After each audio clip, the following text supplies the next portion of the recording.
स्वागत है दोस्तों। आप सुन रहे हैं कहानी वार्ता। मैं हूं आप सबका दोस्त विक्रम। शुरू करते हैं गुरु का गुरु भाग 2। शाम के 7 बज रहे थे। शाम धीरे धीरे जमा हो रही थी। कुछ ही देर में अंधेरा हो जाना था। देवराज चाहर ने सड़क के किनारे एक जगह टैक्सी रुकवाई और किराया चुकता करके आगे बढ़ गया। वहां काफी पुराने हो चुके फ्लैट बने नजर आ रहे थे। उन फ्लैटों में वो 732 नंबर ढूंढने लगा। 20 मिनट लगे उसे 732 नंबर फ्लैट ढूंढने में। वो तीसरी मंजिल पर था। सीढ़ियां तय करके देवराज चाहन ऊपर पहुंचा और फ्लैट के बंद दरवाजे के बाहर दीवार पर टेढ़ी सी होकर लटक रही बेल को बजाया। भीतर घंटी बजने की आवाज आई। देवराज चाहन खड़ा रहा। करीब आधे मिनट बाद दरवाजा खुला। दरवाजा खोलने वाली 24 बरस की बेहद खूबसूरत युवती थी। उसने साधारण से कपड़े पहन रखे थे। नमस्कार, देवराज चाहन ने हाथ जोड़कर कहा। शीशपाल से मिलना है। पापा तो नहीं है, युवती ने कहा और पलटकर आवाज लगाई, माँ, आना। फौरन ही 45 बरस की औरत वहां आई। मुझे शीशपाल से मिलना है, मुंबई से आया हूं मैं। सुरेंद्र पाल नाम है मेरा। क्या काम है? उस महिला ने पूछा। शीशपाल से ही काम था। उसके भाई ने कहा था कि विजयवाड़ा जाऊं तो शीशपाल से मिल लूं। रितेश ने? जी हाँ, मैं उसी की बात कर रहा हूँ, देवराज चाहन मुस्कुरा कर बोला। वो तो घर पर है नहीं और पता नहीं कब आते हैं। तुम्हें उनका फोन नंबर दे दूं? काम चल जाएगा क्या? ये तो बहुत अच्छा होगा। मुन्नी, औरत ने युवती से कहा, कागज पर नंबर लिखकर दे दे। फौरन ही युवती कागज पर फोन नंबर लिखकर लाई और देवराज चौहान को थमा दिया। शुक्रिया, देवराज चौहान ने कहा और कागज थामे सीढ़ियां उतरने लगा। कुछ ही पलों में वो बाहर सड़क पर था। फोन निकालकर कागज पर लिखा नंबर मिलाया। दूसरी तरफ बेल होने लगी। हेलो, आवाज देवराज चौहान के कानों में पड़ी। शीशपाल? हाँ, तुम कौन हो? मेरा नाम सुरेंद्र पाल है, मुंबई से आया हूँ। वहां रितेश ने कहा था कि विजयवाड़ा में तुमसे मिल लूं। ओह, रितेश ने भेजा है तुम्हें? वो कैसा है? ठीक है। तुम कहाँ हो? मिलोगे मुझे? आज तो पीने का मन था। उधर से शीशपाल का हंसी भरा स्वर आया। तुम पीते हो? कभी कभी। तो आ जाओ, दोनों मिलकर शाम बिताएंगे। कहाँ हो? सावित्री बार, मोरनी चौक पर। किसी से भी पूछ लेना। पहुंचता हूँ, देवराज चौहान ने कहा और फोन बंद कर दिया। देवराज चौहान ने आसान रास्ता अपनाया शीशपाल तक पहुंचने के लिए और पहुंच गया। उसके भाई के में उसके भाई के बारे में जानकारी सुंदर ने दी थी। अगला दृश्य। शीशपाल 50 बरस का पतला सा दिखने वाला व्यक्ति था। 2-3 दिन की शेव बढ़ी हुई थी। मैली हो रही कमीज पहनी थी, जैसे बहुत व्यस्त रहता हो। सावित्री बार में उसे तलाशने में कोई दिक्कत नहीं आई। वहां सब जानते थे उसे। वेटर से पूछने पर उसने बता दिया कि शीशपाल कहाँ बैठा है। देवराज चांद उसके टेबल पर पहुंचा। शीशपाल ने सिर उठाकर उसे देखा। सुरेंद्र पाल, वो बोला। शीशपाल? देवराज चांद मुस्कुराया। शीशपाल उठा और देवराज चांद के गले लगा, फिर बोला, रितेश ने भेजा है तुम्हें तो तुम मेरे मेहमान हो। मिलकर पियेंगे, खर्चा मेरा। दोनों बैठ गए। क्या लोगे? शीशपाल ने पूछा। जो तुम लोगे। शीशपाल ने वेटर को बुलाकर बोतल और 2 गिलास लाने को कहा। देवराज चांद ने जेब से 10,000 की गड्डी निकाली और टेबल पर रखकर उसकी तरफ बढ़ा दी। ये क्या है? रितेश ने दिए थे कि तुम्हें दे दूं? वाह। शीशपाल ने हंसकर गड्डी उठाई और जेब में रखकर बोला, कहीं तगड़ा हाथ मारा होगा। देवराज चौहान ने सिगरेट सुलगा ली। कर क्या रहा है वो आजकल? शीशपाल ने पूछा। बताना ठीक नहीं है। मैं उसका भाई हूं, तुम फिक्र क्यों करते हो? उसका तो 6-6 महीने में कभी ही फोन आता है। 2 महीने जेल में रहकर महीना भर पहले ही बाहर निकला है। ये तो चलता ही रहता है। तुम उसे कैसे जानते हो? हम 2 बार इकट्ठे काम कर चुके हैं और कुछ दिनों बाद फिर एक साथ काम करने जा रहे हैं। मतलब कि पक्के यार हो? बिल्कुल पक्के। विजयवाड़ा कैसे आना हुआ? किसी से मिलना था। 2-4 दिन तो रहूंगा इधर ही। कहाँ ठहरे हो? अभी कहीं नहीं ठहरा। सोचा था शायद तुम्हारे पास रहने को जगह हो। तुम्हारे घर गया था परंतु वहां तो मुझे रहने लायक जगह दिखाई नहीं दी। कहकर देवराज चाहन ने कस लिया। बर्फ, पानी और खाने का सामान रख गया। होटल में क्यों नहीं ठहर जाते? बोतल खोलता शीशपाल बोला। होटल में हम जैसों के लिए खतरा होता है। फिक्र मत करो, मैं कहीं अपना इंतजाम कर लूंगा। शीशपाल पैक तैयार करता कह उठा। मैं तुम्हारे ठहरने का इंतजाम कर दूंगा। कहाँ? है अपना एक यार, विनेश नाम है उसका। उसके पास जगह है कि तो मैं रहने की चिंता ना करूं? नहीं। शीशपाल मुस्कुराया। तुम मेरे भाई के पहचान वाले हो, ऐसे में तुम्हारी सेवा करना मेरा फर्ज है। 10,000 की गड्डी भी तो दी है। देवराज चांद मुस्कुरा कर बोला। हाँ, रितेश ने तुम्हारे माध्यम से जो रकम भेजी है उससे 2-4 दिन का खर्चा तो निकल ही जाएगा। लो गिलास उठाओ। देवराज चांद ने गिलास उठाया और घूंट भरा। विजयवाड़ा में कितना कमा लेते हो? देवराज चौहान ने पूछा। कोई खास नहीं। मुंबई आ जाओ, वहां पर तुम्हारा बढ़िया हाथ लग सकता है। अभी तो फुर्सत में नहीं हूं, बाद में मुंबई आने की सोचूंगा। देवराज चौहान समझ गया कि वो बात टाल गया है। अभी फुर्सत क्यों नहीं? क्या किसी काम पर हो? ऐसा ही समझ लो। क्या काम है? काम के बारे में बताना ठीक नहीं होता। जैसा कि तुमने भी नहीं बताया कि रितेश, मुंबई में रितेश के साथ क्या काम करने जा रहे हो। कोई और बात करते हैं, गिलास खत्म करो। कहकर शीशपाल ने एक ही सांस में गिलास खाली कर दिया। मैं धीरे धीरे पीता हूँ। देवराज चाह ने गिलास उठाकर पुनः छोटा सा घूंट भरा। तुम्हारी मर्जी। शीशपाल पुनः अपना गिलास तैयार करने लगा। मैं तो पेट भरकर पीता हूँ। अगला दृश्य। शीशपाल मोटे मोटे 3 पैग ले चुका था जबकि देवराज चाहन ने आधा पैग ही खाली किया था। शीशपाल नशे में लग रहा था। उसकी आंखें चढ़ने लगी थी। चेहरा नशे में तमतमा सा रहा था। बोतल आधी से ज्यादा कम हो गई थी। तुम्हारे घर पर गया तो शायद वहां तुम्हारी बेटी भी थी। उसी ने दरवाजा खोला था। देवराज चौहान बोला। तो?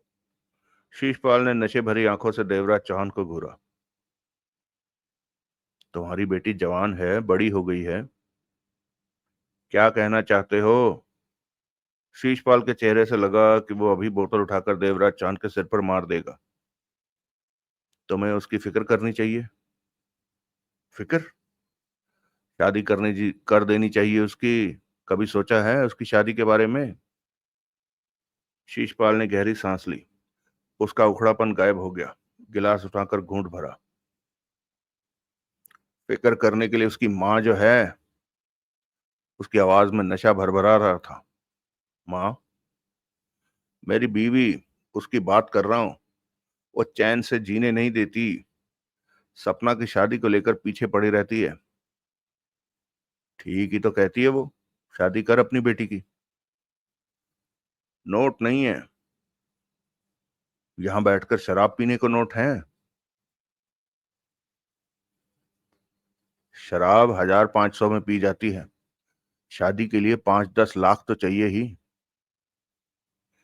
लाखों का इंतजाम करना तो तेरा काम है, तेरी बीवी का नहीं। शीशपाल ने गिलास उठाकर एक ही सांस में खाली कर दिया। हाँ, मेरा ही काम है पैसा इकट्ठा करना, शीशपाल ने सिर हिलाकर कहा। घर में जवान बेटी बैठी है, मुझे नहीं लगता कि तेरे को उसकी चिंता है। देवराज चौहान ने पुनः उसे हवा दी। चिंता है, शीशपाल ने नशे भरे स्वर में कहा। उसकी वजह से ही तो बड़े काम में हाथ हाथ डाला है। बड़ा काम? देवराज चौहान उसका गिलास फिर से तैयार करता बोला। कौन सा बड़ा काम? नशे से भरी आंखों से देवराज चौहान को देखा शीशपाल ने। देवराज चौहान ने गिलास तैयार करके उसके आगे रख दिया। ले, तेरे को बताऊं तो किसी को बताएगा तो नहीं? शीशपाल पर नशा चढ़ चुका था। मैं क्यों बताऊंगा? पागल लगता हूं क्या? नहीं, तू तो मुझे समझदार लगा। तो बता, क्या बताने जा रहा है? मैं बैंक लूटने जा रहा हूं, शीशपाल नशे भरे स्वर में धीमे से बोला। बैंक? नहीं, शीशपाल हाथ हिला कर कह उठा। बैंक नहीं यार, बैंक वैन। अच्छा, देवराज चौहान ने हैरानी दर्शाई। पूरा 6-7 करोड़ हाथ आएगा? सच? कसम से। शीशपाल ने नशे में गले की घंटी को हाथ लगाया। 6-7 करोड़ तो बहुत होता है। होता तो बहुत है, लेकिन ये सारा मेरा नहीं होगा। हम 4 हैं जो ये काम कर रहे हैं। हम सब में बराबर बटेगा। तब भी 1.25 करोड़ तो पल्ले पड़ेगा ही। हाँ, उसके बाद मैं सपना की धूमधाम से शादी करूंगा। अगर पुलिस ने पकड़ लिया तो? नहीं पकड़ सकेगी पुलिस। फजलू ने योजना की कमी पेशी को दूर कर दिया है। योजना की कमी पेशी? हाँ, वो साले सुंदर ने योजना बनाई थी, उसे तो हमने बाहर कर दिया। आधा माल वो ही खा जाना चाहता था।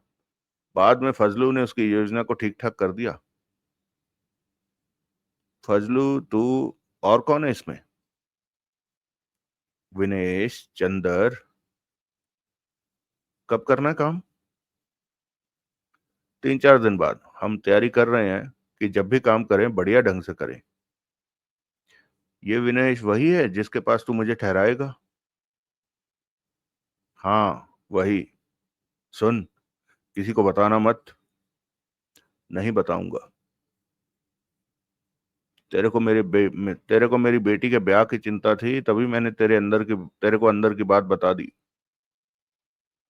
शीशपाल ठीक ठाक नशे में हो चुका था। टेबल पर पड़ा गिलास उठाया और आधा गले में उतारकर वापस टेबल पर रखा। फिर अपनी जेब टटोलने के बाद देवराज चौहान से बोला। सिगरेट पिला यार, मेरी पता नहीं कहाँ चली गई। देवराज चौहान ने सिगरेट सुलगाकर उसे दी। मैं अभी कुछ दिन विजयवाड़ा में ही हूँ, देवराज चौहान बोला। तो? शीशपाल ने कश लिया। तुम जो काम कर रहे हो उसमें मुझे काम मिल सकता है? देवराज चांद ने नशे भरी सोच में डूबी नजरों से उसे देखा। सोच रहा है? देवराज चांद मुस्कुराया। सोच रहा हूं कि एक और की जरूरत है इस योजना में। सुंदर को हमने बाहर कर दिया। सोच रहा हूं कि एक और की जरूरत है इस योजना में। सुंदर को हमने बाहर कर दिया है ना। फिर क्या दिक्कत है? मैं तुम्हारे साथ इस काम में लग जाता हूँ। इसका फैसला तो फजलू ही करेगा। फजलू? हाँ, अब वही इस सारे मामले को संभाल रहा है। लेकिन तू फिक्र मत कर, तेरा काम हो जाएगा। तेरी गारंटी मैं लूंगा। आखिर तू मेरे भाई रितेश का दोस्त है। उनके लिए तो नया हो सकता है, मेरे लिए तो नहीं। काम हो जाएगा मेरा, देवराज चौहान बोला। हाँ, कल बात करूंगा फजलू से। ठीक है, लेकिन सुंदर को तुम लोगों ने बाहर कर दिया, वो पुलिस को सब बता देगा कि तुम लोग क्या कर रहे हो। शीशपाल नशे में भरभरा कर हंसा। उसे क्या पता कि हम क्या कर रहे हैं। काम हो जाने के बाद तो उसे पता चल जाएगा कि तुम लोगों ने ये काम किया है। देवराज चौहान बोला। तो क्या वो पुलिस के पास पास जाकर कहेगा कि बैंक वैन की लूट की योजना उसने बनाई थी, उसे बाहर करके हमने ये काम कर लिया? वो कुछ नहीं कर सकता सुरेंद्र पाल। पुलिस को ये खबर तो कर ही सकता है कि ये काम तुम लोगों ने किया है। शीशपाल की आंखें मिचमिचाई। कुछ पल खामोशी रही, फिर शीशपाल ने बचा आधा गिलास भी सटक लिया। ये बात तो तूने ठीक कही। पुलिस को वो बता देगा, बेशक फोन करके ही बता दे कि ये काम हमने किया है। फिर क्या किया जाए? देवराज चांद की निगाह उस पर थी। तो फिक्र मत कर, फजलू कोई ना कोई रास्ता निकाल लेगा। कल मैं इस बारे में फजलू से बात करूंगा। शीशपाल अब काफी ज्यादा नशे में आ चुका था। उसने बोतल उठाकर देखा। एक पैक के लायक बची थी उसमें। ये तेरे हिस्से की है, तू पी। मेरा काम हो गया। चलें अब? देवराज चौहान ने पूछा। चल चल, लेकिन चलना कहाँ है? शीशपाल ने अपने सिर को झटक कर कहा। विनेश के पास। रात में वहीं बिताऊंगा। वो मुझे रख लेगा अपने पास। उसका तो बाप भी रखेगा। चल। कहते हुए शीशपाल उठा। जोरों का डगमगाया और जल्दी से उसने टेबल ना पकड़ ली होती तो अवश्य ही गिर गया होता। फिर देवराज चौहान को देखकर दांत फाड़े। पीने के बाद तो ये सब होता ही है। देवराज चौहान भी उठा। 1000 का नोट टेबल पर रखा और शीशपाल की बाह थामे बाहर को चल दिया। अगला दृश्य। विनेश 30 बरस का पढ़ा लिखा युवक था। माँ बाप बचपन में ही एक्सीडेंट में मर चुके थे। खुद ही मेहनत करके जैसे तैसे पढ़ाई पूरी की और नौकरी की तलाश में लग गया था। परंतु कहीं भी ढंग की नौकरी नहीं मिली। 1500 की नौकरी मिली तो उससे काम नहीं चला। पढ़ाई लिखाई बेकार जाती दिखाई।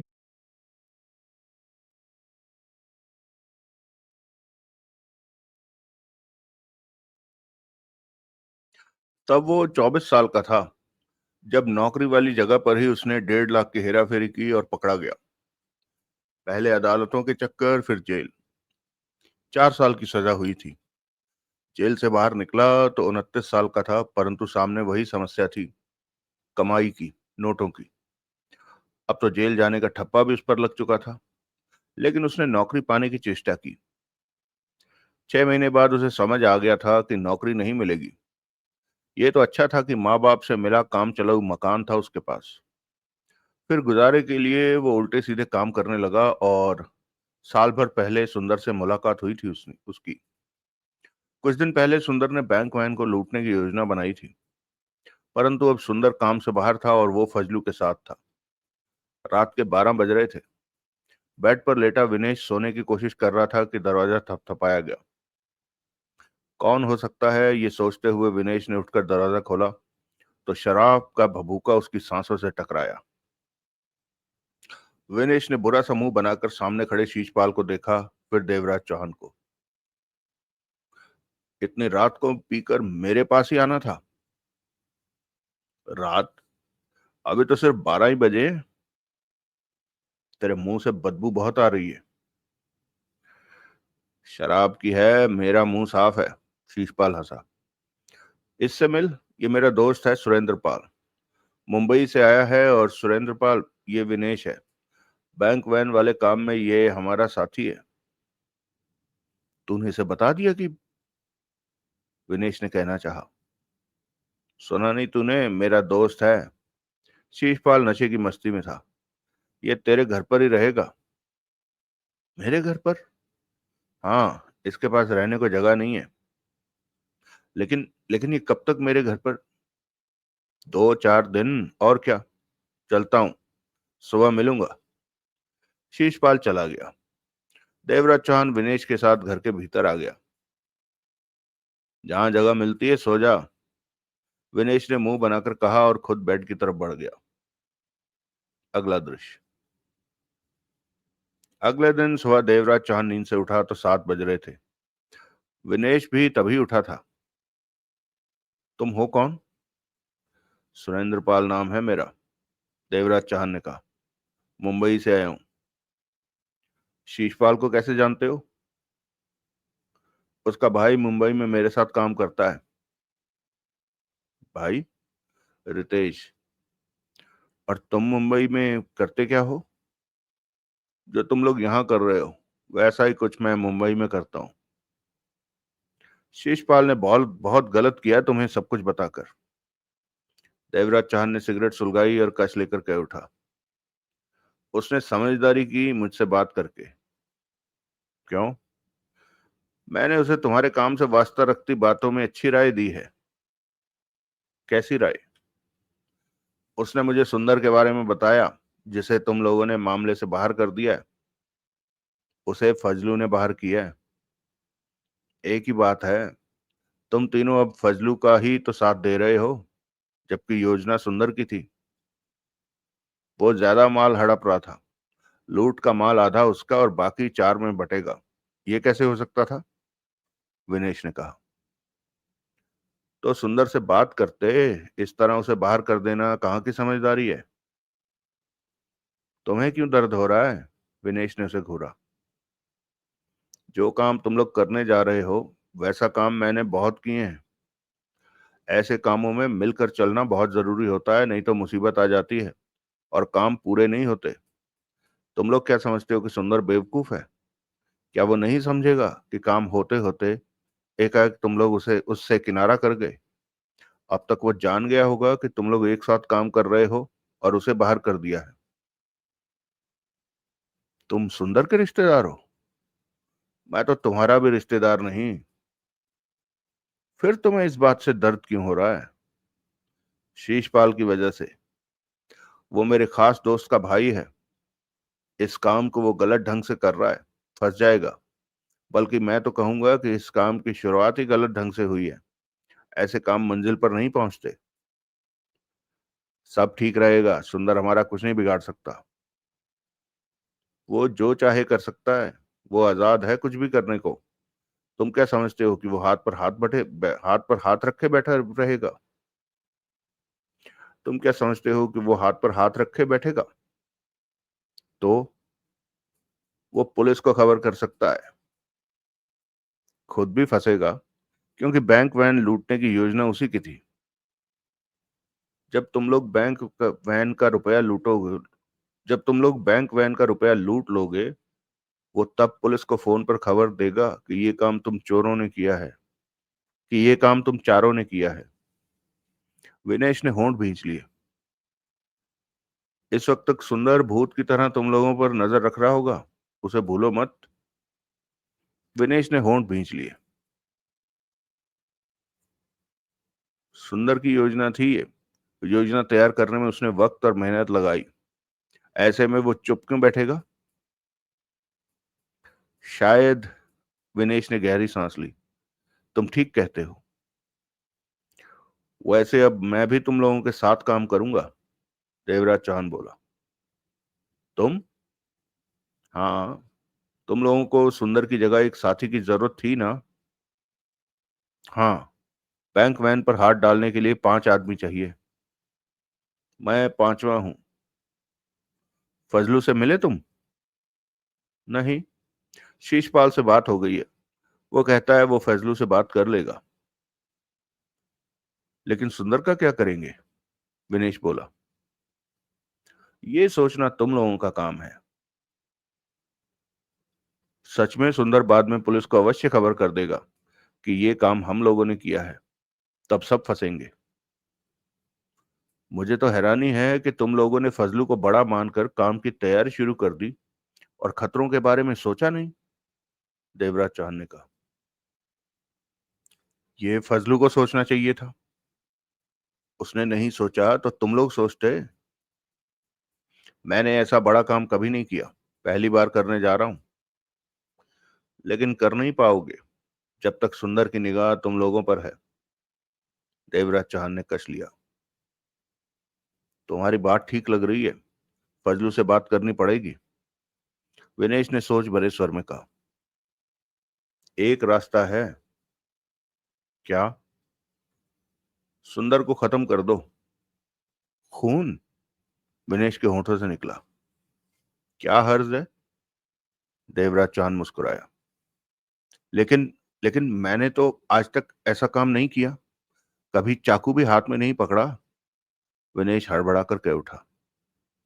वैन लूटने जा रहा है और खून करने के नाम पर घबरा रहा है? वो बात और है। और क्यों है? बैंक वैन लूटने के दौरान खून खराबा हो जाना मामूली बात है। उस वैन के पास गार्ड भी तो होंगे। हाँ, होंगे तो सही। तो गोलियां भी चल सकती हैं, तुम्हारी जान भी जा सकती है, वैन के गनमैन भी मर सकते हैं। लेकिन फजलू तो कहता है कि किसी का खून नहीं होगा। तुम फजलू को समझदार मानते हो, जिसने सुंदर जैसे बड़े खतरे को नजरअंदाज कर दिया। विनेश ने सूखे होंठों पर जीभ फेर कर देवराज चौहान को देखा। देवराज चौहान मुस्कुराया। तुमने तुमने तो मुझे परेशान कर दिया। परेशान नहीं किया, हकीकत का चेहरा दिखा रहा हूं। देवराज चौहान ने शांत स्वर में कहा। कुछ पलों तक वहां चुप्पी रही। एक बात और समझाता हूं, कान खोल कर सुन लो। इंसान अपनी बनाई योजना पर बेहतर से बेहतर ढंग से काम कर सकता है, परंतु किसी की योजना चुराकर उस पर कितना भी बढ़िया काम किया जाए, चूक जाने की संभावना बनी रहती है। क्या कहना चाहते हो? बैंक वैन डकैती की ताकतवर कड़ी सुंदर है और सबसे कमजोर कड़ी फजलू है।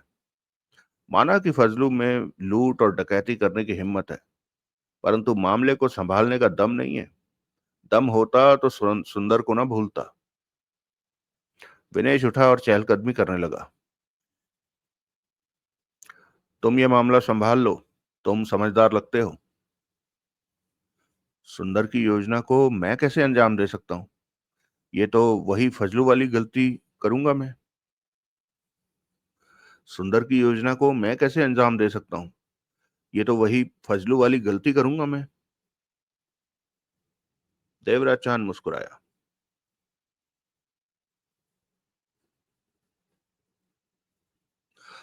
मुझे समझ में नहीं आता कि क्या करूं। मीटिंग करो, सबको बिठाओ और सुंदर के मसले पर बात करो। फजलू बुरा मान जाएगा। ये तुम जानो। उनके बीच एक लंबी चुप्पी आ गई। चाय तो बना लो, देवराज चौहान ने कहा। तुम बनाओ, मुझे सोचने दो। देवराज चौहान मुस्कुराया और चाय बनाने के लिए किचन में चला गया। विनेश उसके पीछे पीछे किचन तक पहुंचा। मैं सोचता हूं कि शीशपाल और चंदर को बुलाकर पहले बात कर लूं। यहीं बुला लेता हूं उन्हें। बुलाओ।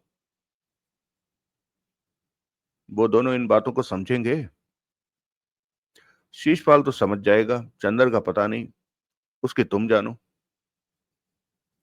उसने तो मुझे तुमने तो मुझे परेशान कर दिया है।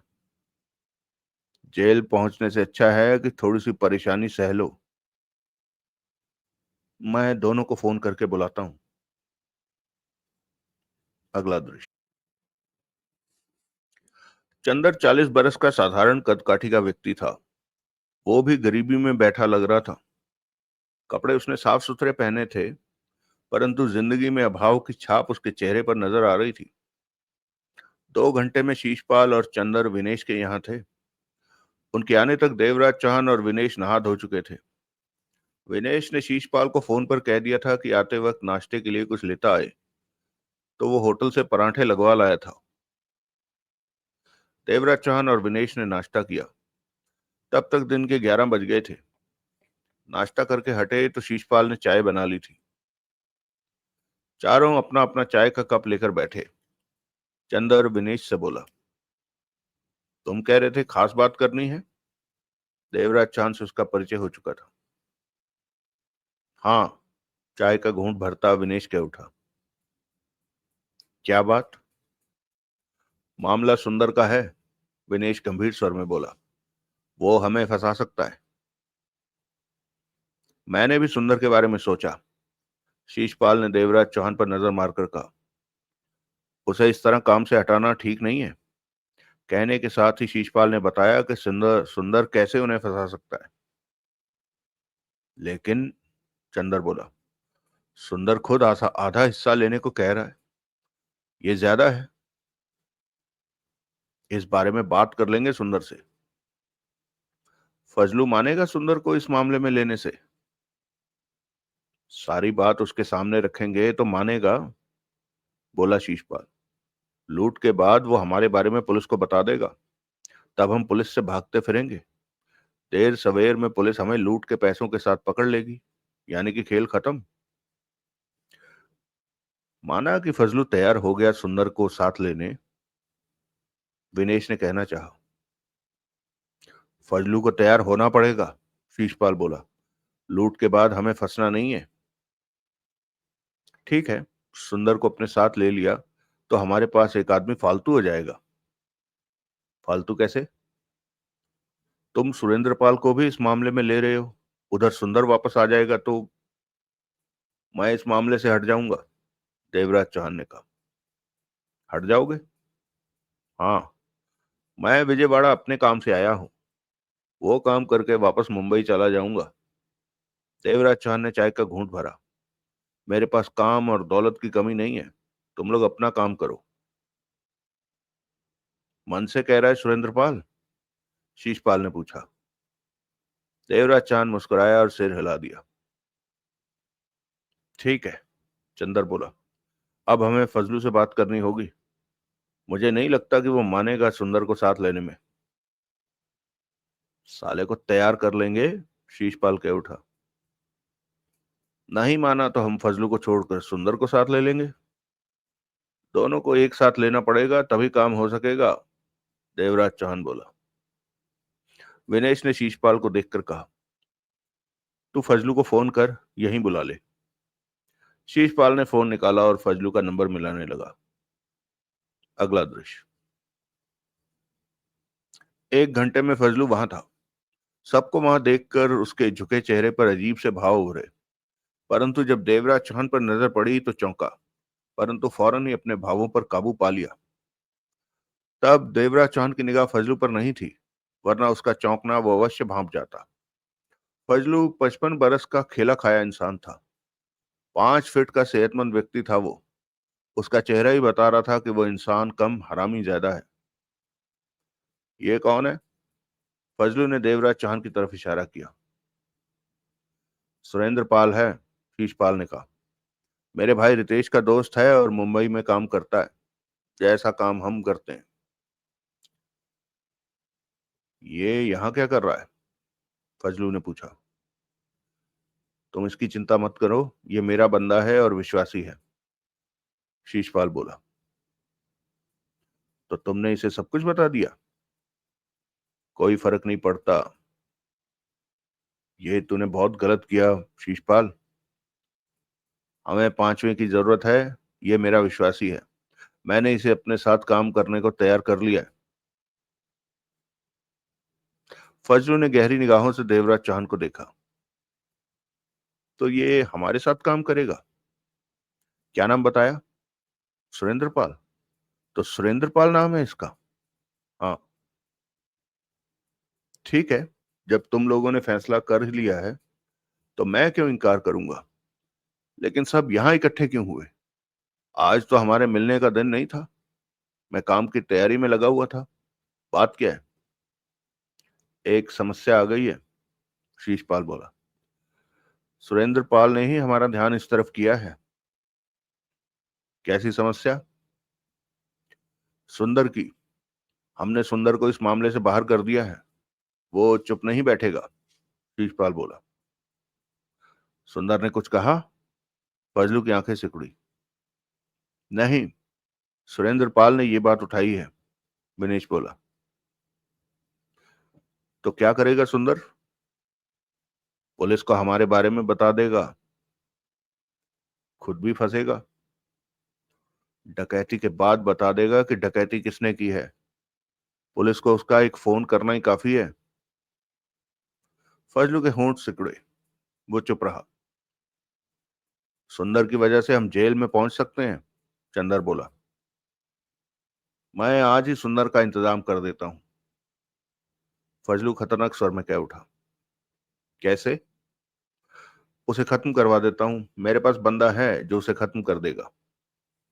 नहीं, विनेश कह उठा, खून खराबा नहीं चलेगा। बैंक वैन पर डकैती करने जा रहा है और कहता है कि खून खराबा नहीं चलेगा। फजलू ने कड़वे स्वर में कहा। विनेश ने देवराज चौहान को देखा, फिर फजलू से कह उठा, तुमने तो कहा था कि खून खराबा नहीं होगा। वो तो मैं अब भी कहता हूं, लेकिन हो जाए तो मुकाबला तो करना ही पड़ेगा। फजलू हंस पड़ा। विनेश ने बेचैनी से पहलू बदला। दौलत छप्पर फाड़ कर नहीं आती, हासिल करनी पड़ती है। मैंने तो जिंदगी में यही सीखा है। फजलू ने कहा और सिगरेट सुलगा ली। उसकी निगाह बारी बारी सब पर जा रही थी। देवराज चौहान एक तरफ कुर्सी पर खामोश बैठा था। हमें मामले को सुख शांति से सुलझाना चाहिए, चंदर बोला। सुलझा ही रहे हैं। सुंदर से हमें आने वाले वक्त में खतरा हो सकता है तो उसे साफ कर देते हैं। इस तरह नहीं, खामखा उसकी जान लेने का क्या फायदा, चंदर बोला। तो तुम क्या चाहते हो? पांचवें आदमी के तौर पर सुंदर को साथ ले लेते हैं। आखिर वो पहले भी तो हमारे साथ था। पांचवा हमें मिल गया है। फजलू ने देवराज चौहान पर नजर मारी। सुरेंद्र पाल की खास दिलचस्पी नहीं है हमारे साथ काम करने की। उसके पास अपना काम है, शीशपाल ने कहा। ये बाहर हो सकता है और हम सुंदर को अपने साथ ले सकते हैं। तो तुम लोग पहले से ही फैसला किए बैठे हो? फजलू होंठ सिकोड़ कर कह उठा। हमने कोई फैसला नहीं किया, तुमसे बात करके फैसला लेने की कोशिश कर रहे हैं, विनेश ने कहा। सुंदर दौलत का आधा हिस्सा मांगता है। बात करके उसे समझा देंगे, वो मान जाएगा। हिस्से बराबर होंगे। ना माना तो? फजलू ने खतरनाक स्वर में कहा। सबकी नजरें मिली। वो मान जाएगा, शीशपाल गंभीर स्वर में बोला। ना माना तो तुम कुछ भी करने को आजाद हो। फजलू सिगरेट का कश लेकर उखड़े स्वर में कह उठा।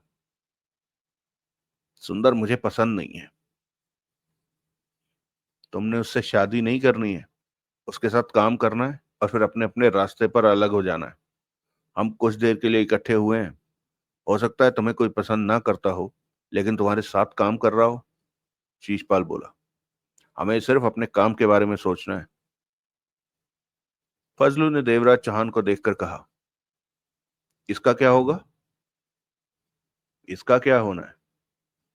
ये सब कुछ जान गया है, किसी के सामने मुंह खोल सकता है, हमें फंसा सकता है, फजलू ने कहा।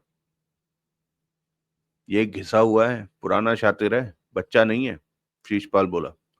इसकी गारंटी मेरी। ठीक है, कर लो सुंदर से बात, फजलू ने लापरवाही से कहा और सिगरेट को फर्श पर फेंक कर जूते से मसला।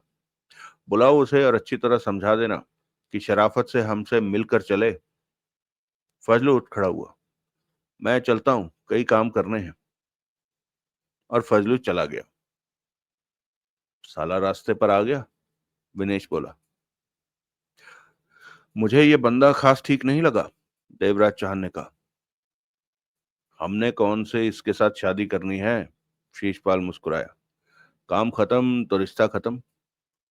चंदर, लगा सुंदर को फोन, बुला उसे, बात करते हैं उससे। विजयवाड़ा के अगला दृश्य। विजयवाड़ा के मुरीदपुर थाने का इंस्पेक्टर सुनील वर्मा एकदम कड़क इंस्पेक्टर था। रिश्वत लेना तो महापाप समझता था। 12 सालों की नौकरी में उसने कभी रिश्वत नहीं ली थी। देने वाले तो आते ही रहते थे, लेकिन उन्हें प्यार से मना कर देता था। जो प्यार से न माने उसे डंडे से समझा देता था, परंतु रिश्वत नहीं लेता था। वर्दी की पूरी इज्जत करता था। फर्ज को ही अपना धर्म समझता था। सुनील वर्मा जैसे पुलिस वाले बहुत कम होते हैं। थाने में पुलिस वाले इस बारे में सतर्क रहते थे कि वो रिश्वत लें तो बात इंस्पेक्टर के कानों तक ना पहुंचे। इंस्पेक्टर सुनील वर्मा इस वक्त थाने में मौजूद था। शाम के 4 बज रहे थे। फजलू थाने में पहुंचा तो एक सिपाही उसे देखते ही कह उठा। तू यहाँ क्या कर रहा है? हुजूर, सलाम बजाने आया हूं। बज गया तेरा सलाम। सिपाही ने उसे घूरा। अब निकल ले। साहब से मिलना है, फजलू दांत दिखाकर बोला। क्यों? काम है, खास काम। साहब के पास तेरे जैसों के लिए वक्त नहीं है। मुझे बता क्या बात है। सिपाही बोला। तेरे को नहीं बता सकता, साहब को ही बताऊंगा। अंदर कर दूंगा सीधा। जो मर्जी करो, साहब से ही बात करनी है। सिपाही ने उसे घूरा, फिर बोला, चल साहब से ही मिलवा देता हूं।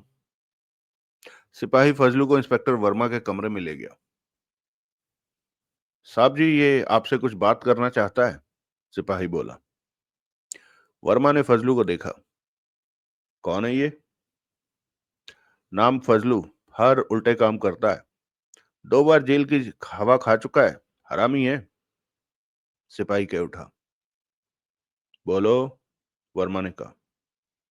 साहब जी, फजलू मुस्कुराकर बोला, जरा अकेले में। तुम जाओ, वर्मा ने सिपाही से कहा। सिपाही चला गया। फजलू जरा आगे आया और धीमे स्वर में कह उठा, एक खबर है मेरे पास, बहुत ही गर्म खबर। क्या? साहब जी, खबर बहुत गर्म है। इंस्पेक्टर सुनील वर्मा ने उसे घूरा। तो कुछ इनाम वगैरह मिलना चाहिए। मैं ना तो रिश्वत लेता हूं ना ही देता हूं। तू खबर बता। इंस्पेक्टर वर्मा ने उसे शांत स्वर में कहा। उस पर कोई इनाम हो तो मुझे मिलेगा। किस पर? जिसे पकड़वाने जा रहा हूं। इनाम तेरा। कौन है वो? इंस्पेक्टर वर्मा सीधा हुआ। डकैती मास्टर है साहब जी, बहुत बड़ा डकैती मास्टर। फजलू ने हाथ उठाकर कहा। मैं तो उसे देखते ही पहचान गया था, अखबारों में उसकी तस्वीर जो देखी है कई बार। पक्का वो देवराज चौहान ही है। देवराज चौहान? इंस्पेक्टर वर्मा की आंखें सिकुड़ी। डकैती मास्टर देवराज चौहान साहब जी। इंस्पेक्टर सुनील वर्मा तुरंत सीधा होकर बैठ गया। बैठ जा, खड़ा क्यों है? फजलू ने फौरन कुर्सी घसीटी और बैठ गया। कहाँ मिला तुझे? दिख गया वो, परंतु एक शर्त है। देवराज चौहान को पता न लगे कि मैंने आपको खबर दी है। नहीं पता चलेगा। और वो इनाम उस पर हुआ तो वो भी मिलेगा, ये मेरा वादा है। तो ये बता, इस वक्त देवराज चौहान कहाँ पर है? आप मुझे अपना फोन नंबर दीजिए। क्यों? मैं आपको फोन पर खबर करूंगा कि आप उसे कहां पकड़ सकते हैं। इंस्पेक्टर सुनील वर्मा ने उसे घूरा। चालाकी तो नहीं कर रहा मुझसे? क्या बात करते हैं साहब, पानी में रहकर मगरमच्छ से बैर लूंगा तो मेरा काम कैसे चलेगा? फजलू बोला। मगरमच्छ कौन, मैं या देवराज चौहान? सुनील वर्मा ने उसे घूरा। आप साहब जी, आप। देवराज चौहान तो आपके सामने चूहा है। वो हाथ आया तो? हाथ क्यों नहीं आएगा? मैं हूं उसे पकड़वाने वाला, बस आप तैयार रहिए। नंबर दीजिए मोबाइल का। इंस्पेक्टर सुनील ने अपना फोन नंबर फजलू को दिया। बस अब आप समझें कि देवराज चौहान आपके लॉकअप में बैठा है। मुझे घिस रहा है साले तो छोड़ूंगा नहीं। हुजूर, मेरी औकात कहाँ आपको घिसने की। फजलू कुर्सी से उठ खड़ा हुआ। कब तक फोन करेगा? बहुत जल्दी। आज काम निपटा के ही दम लूंगा। आप हर वक्त तैयार रहिए। बाकी पुलिस वालों को भी तैयार रहने को कह दीजिए। मेरा फोन आते ही चल पड़ना साहब जी। जरा जल्दी आना, कहीं पंछी उड़ ना जाए। तू पहले खबर तो दे। फजलू बाहर निकल गया। इंस्पेक्टर सुनील वर्मा चेहरे पर भाव समेटे बैठा रहा। फिर घंटी बजाई। वही सिपाही भीतर आया। कहिए साहब जी। मुरली को बुला। फौरन ही सब इंस्पेक्टर मुरली वहां हाजिर था। 8-10 पुलिस वालों को तैयार रख, इंस्पेक्टर सुनील वर्मा ने कहा। कहीं जाना पड़ सकता है। खास काम है? इंस्पेक्टर मुरली ने पूछा। जाना पड़ा तो काम खास ही होगा। हर पुलिस वाला हथियार बंद हो। वहां कुछ भी हो सकता है। मुरली तुरंत बाहर निकल गया। अगला दृश्य। सुंदर आया।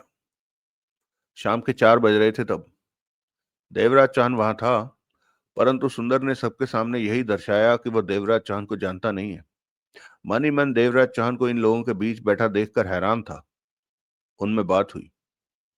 घंटा भर बात चली। फिर सब कुछ तय हो गया। फैसला ये हुआ कि माल सब में बराबर बांटा जाएगा। और कोई रास्ता नहीं था, इसलिए सुंदर ने खुशी खुशी मान ली ये बात। कम से कम अब वो मामले के बीच में तो था। काम हो गया तो 1 करोड़ से ऊपर मिलेगा। जब वो सब वहां से निकले तो शाम के 6 बजने जा रहे थे। देवराज चांद ने शीशपाल से कहा कि आज रात उसे किसी से मिलना है। उसके बाद पता नहीं वो रुके या चला जाए। रुका तो अवश्य उससे मिलेगा। शीशपाल ने वादा लिया कि वो रुके तो बैठकर इकट्ठे पिएंगे। अगला दृश्य। सब चले गए थे। देवराज चांद ने टैक्सी ली और होटल की तरफ चल पड़ा। वो ये ना देख सका कि फजलू एक पुरानी सी कार में कुछ दूर बैठा है, और जब टैक्सी पर चला तो उसने अपनी कार पीछे लगा दी थी। इस तरह फजलू ने पीछा करके देखा कि देवराज चांद कहाँ ठहरा है। देवराज चांद होटल के भीतर चला गया था। फजलू कार को होटल की पार्किंग में रोककर भीतर गया और पता कराया कि देवराज चांद कौन से कमरे में ठहरा हुआ है। उसके बाद फजलू ने इंस्पेक्टर सुनील वर्मा को फोन किया। इंस्पेक्टर साहब। लाइन मिलते ही फजलू कह उठा। मैं बोल रहा हूं, आपका सेवक। बोल। खबर है देवराज चांद की? उधर से सुनील वर्मा ने पूछा। पक्की खबर है जनाब, उसी के लिए तो फोन किया। खबर बोल, काम के वक्त काम की बात किया कर। होटल नील गगन, रूम नंबर 14 में डकैती मास्टर देवराज चौहान ठहरा है, फजलू ने बताया। पक्की खबर है? लोहे से भी ज्यादा पक्की। खबर गलत निकली तो तेरी खैर नहीं। क्या बात करते हैं जनाब, फजलू कभी गलत खबर नहीं देता। ये जुदा बात है कि आपके आने तक चिड़िया उड़ जाए। हम आधे घंटे तक वहां पहुंच रहे हैं। वो कहीं जाए तो उस पर नजर रखना। फजलू होटल के बाहर ही जमा रहा जब तक पुलिस ना आ गई। अगला दृश्य। देवराज चांद ने होटल के कमरे में प्रवेश किया तो सुंदर को वहां मौजूद पाया। तुम यहां हो? देवराज चांद बैठते हुए बोला। वहां से सीधा यहीं आया था, सुंदर मुस्कुराकर कह उठा। तुमने सब ठीक कर दिया?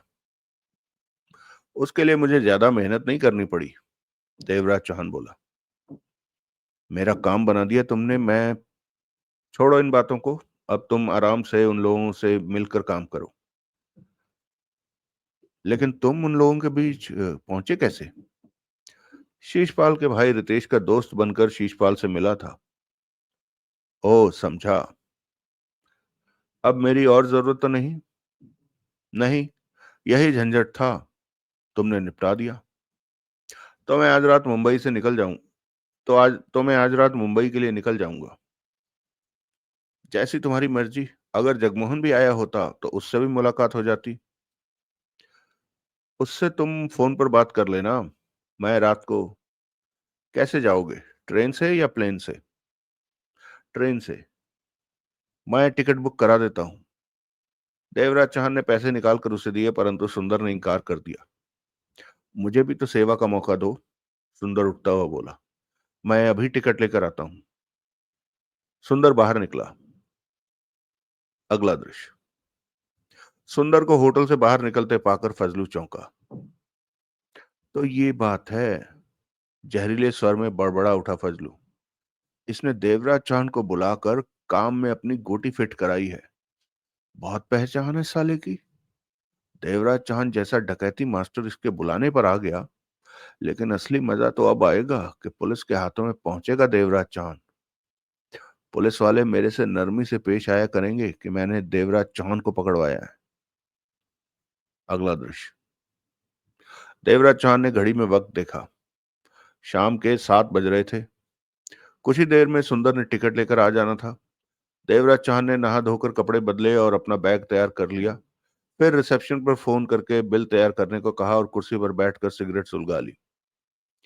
7:10 हुए थे जब दरवाजा थपथपाया गया। देवराज चौहान उठा ये सोचते हुए कि या तो वेटर होगा या सुंदर। दरवाजा खोलते ही हक्का बक्का रह गया। सामने 10-12 हथियारबंद पुलिस वाले खड़े थे। सबके हाथों में हथियार तने हुए थे। सबसे आगे इंस्पेक्टर सुनील वर्मा था। हिलना मत। इंस्पेक्टर सुनील वर्मा ने रिवॉल्वर की नाल उसकी छाती पर रख दी। देवराज चौहान के होंठ सिकुड़े। हाथ ऊपर। देवराज चौहान ने दोनों हाथ उठा लिए। पीछे हटा। पुलिस वाले हथियार ताने भीतर आते चले गए। कमरा भर गया। देवराज चौहान समझ गया फंस गया है। इंस्पेक्टर सुनील वर्मा रिवॉल्वर की नाल उसकी छाती पर रखे हुए था। तो तुम हो डकैती मास्टर देवराज चौहान? सुनील वर्मा ने सख्त स्वर में कहा। हाँ। देवराज चौहान वहां फैले पुलिस वालों पर नजर मारकर कह उठा। हाथ अभी भी ऊपर उठा रखे थे। इस वक्त तुम गिरफ्तार हो, कुछ करने की कोशिश मत करना। वर्मा का स्वर कठोर था। मैं पुलिस से कभी भी मुकाबला करने की नहीं सोचता। अपनी शराफत का ढोल मेरे सामने मत पीटो। तुम बहुत खतरनाक हो। तुम्हारे बारे में बहुत कुछ सुन रखा है। इंस्पेक्टर वर्मा बेहद सतर्क था। वो पास खड़े एक पुलिस वाले से बोला, तलाशी लो इसकी। तलाशी में सिर्फ रिवॉल्वर ही मिला। हाथ पीठ की तरफ करो। देवराज चौहान ने हाथ पीठ की तरफ किए। पीछे खड़े पुलिस वाले ने हाथों में हथकड़ी लगा दी। इंस्पेक्टर सुनील वर्मा ने राहत की सांस ली। मैंने तो सोचा था तुम्हें पकड़ने के लिए तुमसे मुकाबला करना पड़ेगा, गोलियां चलेंगी। वर्मा मुस्कुरा पड़ा। गलत सोचा था। मैं पुलिस वालों से कभी भी मुकाबला नहीं करता। देवराज चौहान ने शांत स्वर में कहा। अकेले हो? हाँ।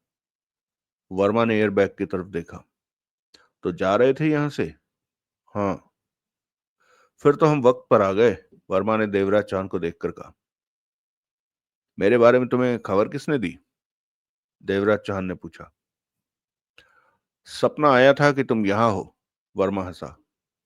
पहले कभी पुलिस के हाथों में पड़े हो?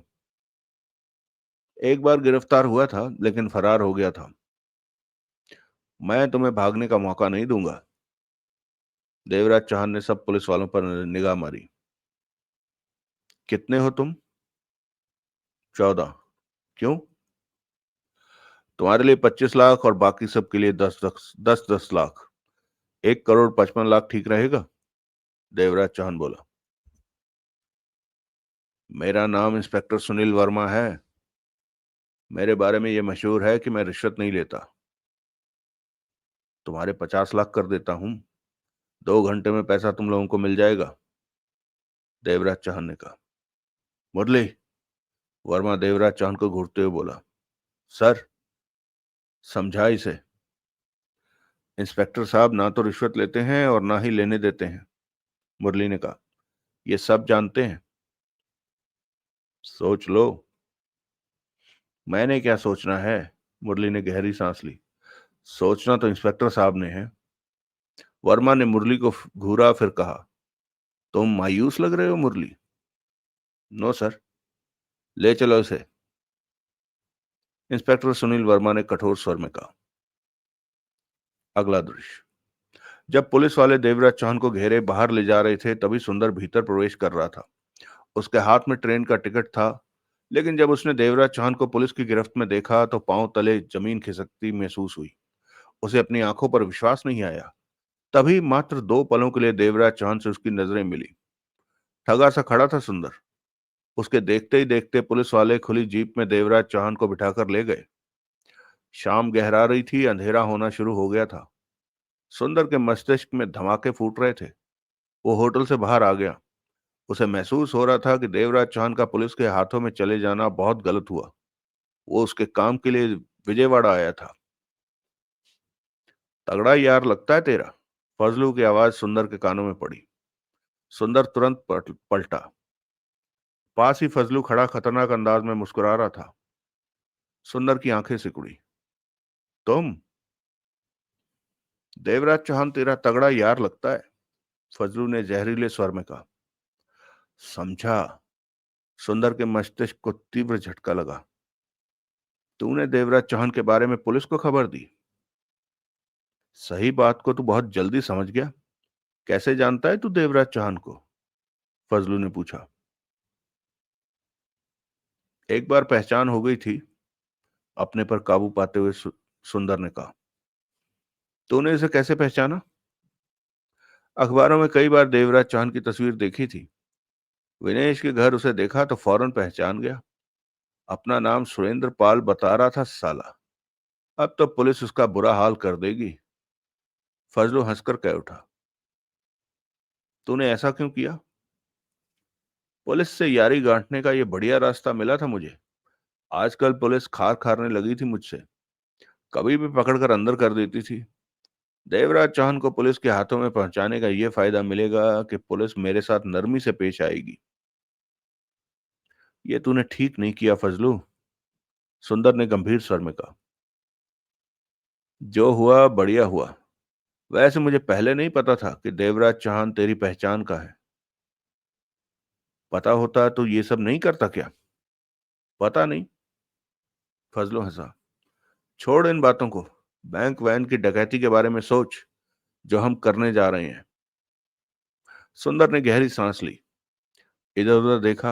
अंधेरा हो चुका था। कैसे आया तू यहां पर? कार है क्या? सुंदर ने शांत स्वर में पूछा।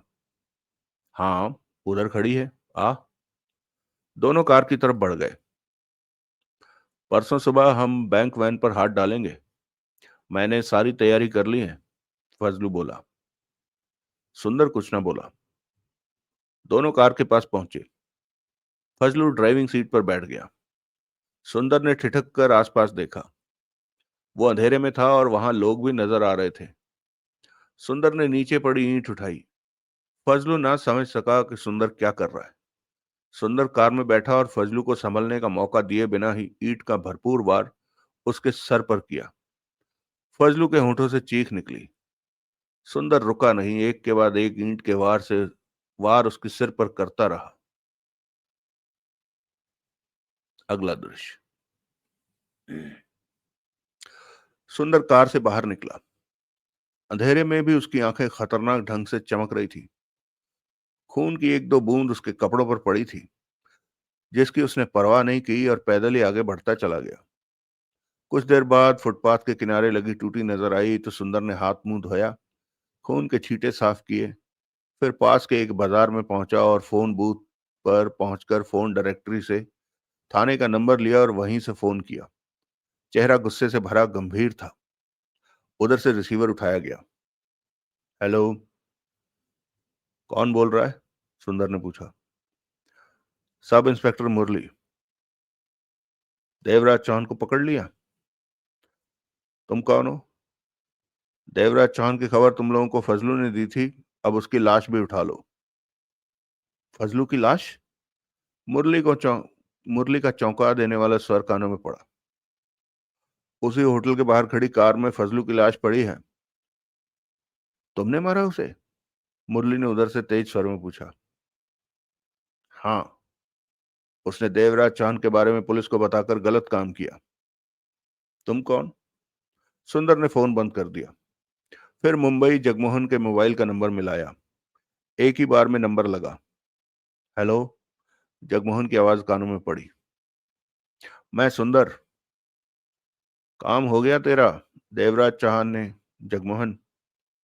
सुंदर ने गंभीर स्वर में टोका। क्या बात है? बुरी खबर है। सुनेगा?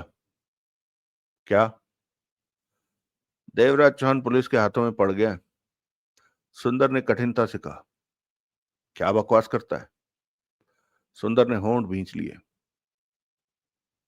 कैसे हुआ? कब हुआ ये? जगमोहन का कांपता लहजा सुंदर के कानों में पड़ा। 1 घंटा पहले। तू विजयवाड़ा आ जा। पहुंचता हूं। जगमोहन की आवाज अभी भी कांप रही थी। रात रात में विजयवाड़ा पहुंच रहा हूं। अगला दृश्य। देवराज चौहान के पकड़े जाने की खबर सुनकर थाने में हंगामा हो उठा। पुलिस वाले उचक कुचक कर देवराज चौहान को देखने का प्रयत्न कर रहे थे, जैसे वो अजूबा हो। सच बात तो ये थी कि किसी को विश्वास नहीं आ रहा था कि डकैती मास्टर देवराज चौहान पकड़ा गया। थाने में गर्मजोशी जैसा माहौल छा चुका था। इंस्पेक्टर सुनील वर्मा देवराज चौहान पर कड़ी निगाह रख रहा था कि वो कोई चालाकी न कर दे, और देवराज चौहान के दोनों हाथ पीठ पीछे हथकड़ी में कैद था। इसलिए वो मौका मिलने पर ठीक तरह से भागने की स्थिति में भी नहीं था। थाने में लाकर देवराज चौहान को लॉकअप में बंद कर दिया गया। बाहर दो हथियारबंद पुलिस वालों का पहरा बिठाया। वर्मा ने सख्ती से कहा कि हर 3 घंटे बाद लॉकअप की निगरानी में खड़े पुलिस वाले बदले जाएं। कोई सुस्ती ना हो और देवराज चौहान से ज्यादा बातचीत न की जाए। उसके बाद सुनील वर्मा ने एसीपी मोगली को फोन किया और देवराज चौहान की खबर दी। वेल डन वर्मा, तुमने तो कमाल कर दिया। मैंने कुछ नहीं किया सर, मुखबिर ने देवराज चौहान के बारे में खबर दी तो मैंने पकड़ लिया, वर्मा ने कहा। तुम जांबाज पुलिस वाले हो। देवराज चौहान जैसे डकैती मास्टर को पकड़ना आसान नहीं। मुझे पूरा विश्वास है कि तुम्हें तरक्की मिलेगी। मैं इस बारे में पूरी कोशिश करूंगा। एसीपी मोगली का स्वर कानों में पड़ा। तुमने विजयवाड़ा पुलिस का नाम ऊंचा किया है देवराज चौहान को पकड़कर। तुमने तारीफ के लायक काम किया। Thank you sir. अब देवराज चौहान का ध्यान रखना, वो कहीं फरार ना हो जाए। देवराज चौहान की जिम्मेदारी मेरी है सर। गुड। लेकिन देवराज चौहान का किया क्या जाए सर? विजयवाड़ा या आंध्र प्रदेश में तो उसने कानून भी नहीं तोड़ा। नहीं सर, लेकिन देवराज चौहान का पक्का वास्ता मुंबई पुलिस के साथ रहा है। ठीक है, मैं बात करता हूँ। उसके बाद तुम्हें फोन करूंगा। यस सर, सुनील वर्मा ने कहा और रिसीवर रखा। फिर वहां खड़े सिपाही से बोला, बढ़िया चाय बनवा के ला। लाया हुजूर। सिपाही फौरन बाहर निकल गया। सुनील वर्मा ने गहरी सांस ली और कुर्सी पर बैठकर आंखें बंद कर ली। देवराज चौहान को गिरफ्तार करके उसे अच्छा लगा था। वो जानता था कि देवराज चौहान इश्तिहारी मुजरिम है और पुलिस ने उस पर इनाम भी रखा हुआ है। परंतु इनाम का हकदार फजलू था। वो सारा इनाम फजलू को देगा। अब भी कभी कभी उसे एहसास होता कि वो सपना देख रहा है कि देवराज चौहान को गिरफ्तार कर लिया। कितनी आसानी से देवराज चौहान पकड़ा गया। तभी सब इंस्पेक्टर मुरली ने हड़बड़ी में भीतर प्रवेश किया। सर जी, क्या हुआ? देवराज चौहान भाग गया? आंखें खोलते ही वर्मा बोला, नहीं, अभी अभी एक फोन आया था। तो आपको देवराज चौहान के बारे में फजलू ने खबर दी थी क्या? तुम्हें कैसे मालूम? वर्मा की आंखें सिकुड़ी। किसी ने फोन करके कहा है कि उसने फजलू को मार दिया। उसी होटल के बाहर कार में लाश पड़ी है। ओह, वो वो देवराज चौहान का ही कोई साथी होगा, मुरली ने जल्दी कहा। तभी तो उसने फजलू को मारा है। सुनील वर्मा गंभीर स्वर में कह उठा। उसे पता चल गया होगा कि फजलू ने पुलिस को खबर दी। मुरली खड़ा रहा। फोन करने वाले की आवाज पहचानी? सुनील वर्मा ने पूछा। नहीं, वो आवाज मैंने पहले कभी नहीं सुनी, लेकिन अब जब भी सुनूंगा उस आवाज को पहचान लूंगा। सुनील वर्मा उठते हुए बोला, कुछ पुलिस वालों को साथ लो और जाकर फजलू की लाश का पंचनामा करके लाश पोस्टमार्टम के लिए भिजवा दो। लोगों के बयान भी लेना, शायद किसी ने मारने वाले को देखा हो। Yes sir. सुनील वर्मा थाने के उस हिस्से में पहुंचा जहां लॉकअप थे। एक लॉकअप में दो लोग बंद थे। देवराज चौहान को खाली लॉकअप में रखा गया था। उसकी हथकड़ी खोल दी गई थी। लॉकअप पर मोटा ताला लटक रहा था और दो हथियारबंद पुलिस वाले बाहर मुस्तैदी से खड़े थे। देवराज चौहान दोनों हाथ बांधे उस छोटे से लॉकअप में टहल रहा था कि सुनील वर्मा को वहां आया देखकर ठिठका। होठों पर शांत मुस्कान आ ठहरी। यहां आकर कैसा महसूस कर रहे हो? वर्मा बोला। जवाब में देवराज चौहान खुलकर मुस्कुराया। तुमने कहा था कि तुम अकेले हो। सुनील वर्मा बोला। हाँ, लेकिन तुम्हारे साथी विजयवाड़ा में हैं। नहीं। झूठ भी बोलते हो तुम। मैं झूठ नहीं बोलता। जिस बात का जवाब नहीं देना होता तो मैं चुप रहता हूं, देवराज चौहान ने कहा। जिसने तुम्हारे बारे में मुझे खबर दी थी उसे मार दिया गया है। किसी से दुश्मनी होगी उसकी? देवराज चौहान ने वर्मा को देखा। मारने वाले ने थाने में फोन करके इस बात को कबूला कि फला फला आदमी ने देवराज चौहान की खबर पुलिस को दी थी। अब उसकी लाश भी होटल के बाहर से उठा लो। वो तुम्हारा साथी नहीं तो और कौन है? देवराज चौहान की आंखें सिकुड़ी। मस्तिष्क में सुंदर का नाम चौंका। वो जो भी है मेरा साथी नहीं है। झूठ बोलते हो तुम। मैं ठीक कह रहा हूं। वो मेरा साथी नहीं है। वो तुम्हारा साथी न सही, तुम उसे जानते तो होगे। सुनील वर्मा ने देवराज चौहान को गहरी निगाहों से देखा। हाँ। कौन है वो? नहीं बता सकता, देवराज चौहान ने शांत स्वर में कहा। क्या तुम बताओगे मेरे बारे में तुम्हें किसने खबर दी थी? फजलू नाम है उसका। देवराज चौहान गहरी सांस लेकर रह गया। देवराज चौहान, इंस्पेक्टर सुनील वर्मा ने गंभीर स्वर में कहा, तुम अब पुलिस के हाथों में पहुंच चुके हो। मैं तुम्हें बहुत अच्छी तरह समझ रहा हूं। मैं तुम्हें बहुत अच्छी तरह समझा रहा हूं, वो समझ लो। पुलिस के सामने तुम ज्यादा देर मुंह बंद नहीं रख सकते। हर बात का जवाब दोगे? देवराज चौहान के होंठों पर शांत सी मुस्कान आ ठहरी। तुम शातिर हो, इसमें कोई शक नहीं। अंडरवर्ल्ड में तुम्हारे नाम का डंका बजता है। लेकिन मैं उन पुलिस वालों में से नहीं हूं जो तुम्हारा नाम सुनकर प्रभावित होते और सेवा सत्कार करते हैं। तुम वास्तव में अच्छे पुलिस वाले हो। मैं तुम्हारी आदतों को बहुत हद तक पहचान चुका हूं। देवराज चौहान बोला। मैं तुम्हारे मुंह से अपनी तारीफ नहीं सुनना चाहता। मत भूलो, मैं तुम अपराधी हो और मैं कानून का रक्षक। मैं तुम्हारी तारीफ नहीं कर रहा। फजलू को तुम जानते थे? हाँ, एक बार मिला था उससे। किसी ने मिलवाया था। क्यों? इस बात का जवाब नहीं दूंगा। तो फजलू तुमसे मिला और उसने तुम्हारे बारे में पुलिस को खबर दे दी? वर्मा ने सोच भरे स्वर में कहा। मैं उसे देवराज चौहान बनकर नहीं मिला था, परंतु उसने मुझे पहचान कर पुलिस को खबर दे दी। गलत किया उसने। तुम्हारे लिए गलत किया, परंतु कानून का साथ दिया उसने। गलती का अंजाम भी भुगत लिया फजलू ने। उसे उसके ही साथी ने मारा है। मैं उसे ढूंढ लूंगा, वो जो भी हो। नहीं ढूंढ सकोगे। देवराज चौहान मुस्कुराया। वो तुम्हारे हाथ नहीं पड़ने वाला। देखूंगा। और दृश्य बदली हो गया। चलिए दोस्तों, तो यहाँ हम कहानी को रोकते हैं और मैं जरा आप लोगों के कमेंट्स के उत्तर दे दूं और उसके बाद इसे फटाफट अपलोड करूं।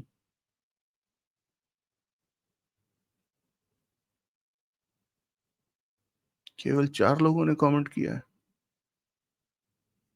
ऐसा कैसे हो गया? अच्छा, ये वाला भी तो ऑप्शन ऑन करना पड़ेगा। तो चलिए देखें सबसे पहला कमेंट। सबसे पहला अर्थात सबसे पुराना कमेंट किसका है? एस एस वोहरा जी ने, अच्छा, मुखबिर के लास्ट पार्ट पर किया है। सुंदर प्रस्तुतिकरण। एक बार खुद पठन किया, एक बार अन्य किसी चैनल पर सुनी है, पर आपके अंदाज में सुनने का आनंद ही कुछ और है। धन्यवाद। धन्यवाद एस एस वोहरा जी। एस सुनील कुमार कह रहे हैं कब सुनाइएंगे विक्रम सर? ये 19 घंटे पहले आपने, अच्छा, गुरु का गुरु के पोस्ट पर किया है।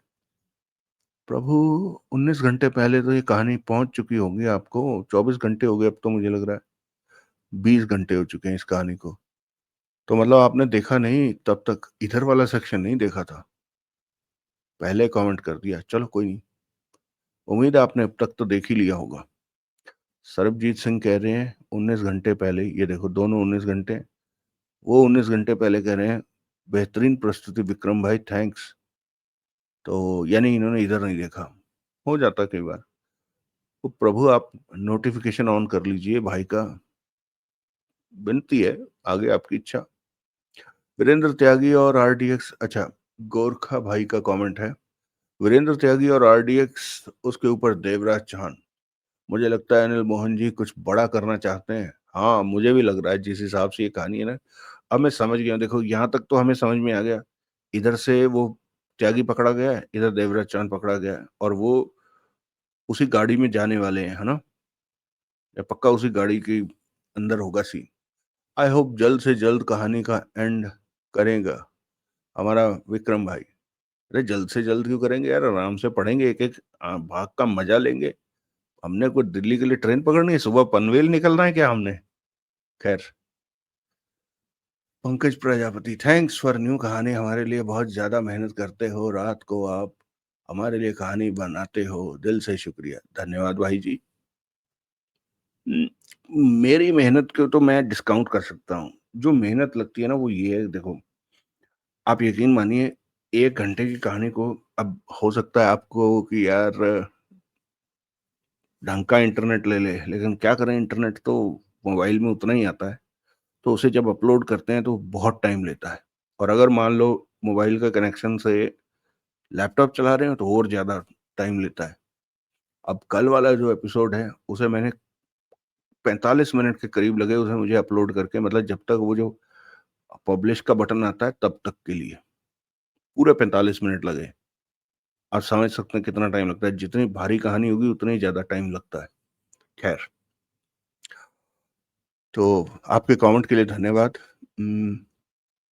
पापा तिवारी बाबूजी, अच्छा ये कानपुर वाले, सॉरी लखनऊ वाले, विक्रम भाई, अगर कोई नुकसान निकल रहा है तो मतलब वो आपका भला चाहता है।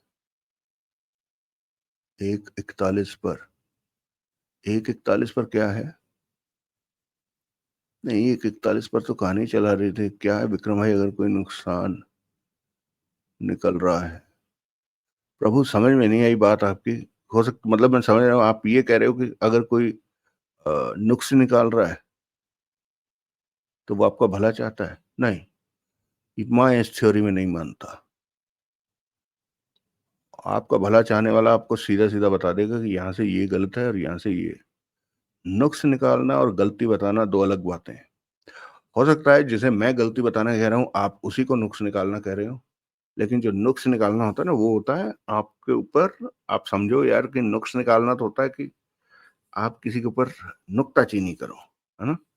तुमने ये ठीक नहीं किया, तुम्हारे कपड़े गंदे हैं, तुम नहाए नहीं, ये वो। खैर, तो मैं जानता हूँ ये हिंदी फिल्मों ने ना भारत के लोगों का दिमाग बहुत भ्रष्ट किया हुआ है। जैसे वो, क्योंकि होता क्या है, जब हमें कोई भी स्थापित वस्तु होती है उसके विपरीत कुछ सुनने को मिलता है तो हमें अच्छा लगता है। जो अच्छा लगा मतलब जरूरी नहीं है कि वो सही भी हो। ठीक है। और मैंने देखा है इसी कारण लोग भारत में, जैसे आजकल के बच्चे हैं अगर आप देखो, यानी बच्चे से क्या मेरा तात्पर्य है, आज जो 35 साल से कम है जो भी व्यक्ति, या हो सकता है मेरी सोसाइटी ऐसी हो लेकिन नहीं, मैं ठीक ठाक लोगों में विचरता हूँ, लोगों को गाली निकालने में कोई समस्या नहीं है। अब गाली निकालने से मेरा मतलब ये नहीं है जैसे हम किसी को कहते हैं अबे साले क्या कर दिया तुमने, जैसे साला वाला कह देना is not a big problem, लेकिन वो शब्द बोलना जो पूरी तरह से प्रतिबंधित हैं, अनपार्लियामेंट्री हैं, वो उनकी भाषा शैली में उतर चुके हैं। और यहाँ मैं, आप इसे कह सकते हैं कि किसी तरह का एजुकेशन बैकग्राउंड, किसी तरह का इकोनॉमिकल बैकग्राउंड ना, हर चीज को डिस्काउंट कर दिए। यहाँ तक कि महिलाओं में भी, महिलाओं छोड़ो लड़कियों में भी। तो ये हिंदी फिल्मों का ही वो है हम पर असर, और यही उन्होंने स्थापित इस तरह की बुरी चीजें जो हैं वो घुसेड़ रखी हैं। नहीं भाई, ये जो गलती निकाल रहा है तो वो डेफिनेटली आपके अगेंस्ट ही जा रहा है। खैर, विक्रम भाई नॉवल की ओपनिंग बहुत जबरदस्त है, शुक्रिया। अमर सिद्धू जी का कमेंट है। हाँ, ये दोनों एपिसोड काफी धमाकेदार लगे मुझे तो। आप भी अपने विचार बताइएगा। शैलेश भाई कह रहे हैं कि वही बात है विक्रम भाई। क्या बात है विक्रम भाई? अच्छा, क्या बात है विक्रम भाई? हाँ, किस लिए कह रहे हैं आप? वो तस्वीर के लिए कह रहे हैं? तस्वीर तो यार मुझे ठीक से बनाने नहीं आया, वो भाई कह रहा था कि मैं तुम्हें बना कर दूंगा, तो इसमें तस्वीर भी दिखेगी। पुरानी तस्वीर लगा दी मैंने अपनी। खैर, शिवम गोस्वामी जी कह रहे हैं thank you, thank you. Vikram भाई नमस्कार, कहानी शुरू करने का बहुत बहुत धन्यवाद। आप, आशा है आप समस्त और अच्छे होंगे, अर्थात आप मस्त और अच्छे होंगे। हाँ अवतार भाई, उम्मीद है आप भी समस्त और अच्छे होंगे। रिंकू सैनी जी कह रहे हैं अपलोड करने के लिए धन्यवाद। धन्यवाद भाई जी। प्रीति मिश्रा जी कह रही हैं excellent sir, excellent, thank you. Sorry, मैंने धन्यवाद के पीछे धन्यवाद और एक्सलेंट के पीछे एक्सलेंट निकल गया। आपने एक्सलेंट कहा, thank you, thank you Preeti ji. सनातन भाई का कमेंट आया है, काफी लंबा कमेंट किया है सनातन भाई ने। सही कहा विक्रम भाई। अच्छा, उस दौर की यादें। हाँ, हम भी उस दौर से गुजर चुके हैं। हाँ हाँ भाई जी, मैं जानता हूँ इस वक्त का जो